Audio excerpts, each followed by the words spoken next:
আসসালামু আলাইকুম। আজকে আপনাদের শেখাবো খাবার ও পানীয় জাতীয় 10টি ভোকাবুলারি। চলুন আজকে 10টি ভোকাবুলারি। গোহান, গোহান হলো ভাত। রুটি, রুটি মানে হচ্ছে পান। ভাত মানে হচ্ছে গোহান। রুটি মানে হচ্ছে পান। পানি মানে হচ্ছে মিজু, মিজু। গোহান, পান, মিজু। চা মানে হচ্ছে ও চা, ও চা মানে চা। কফি মানে হচ্ছে কহি, ও চা চা। কহি, কফি। নিকু, নিকু মানে হচ্ছে মাংস, মাংস মানে নিকু। সবজি মানে হচ্ছে ইয়াসাই, ইয়া ইয়া, এই উচ্চারণটা এইভাবে হবে ইয়া, ইয়াসাই।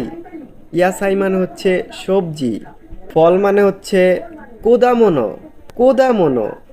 কু কুদামোনো, কুদামোনো। কুদামোনো হচ্ছে কি ফল।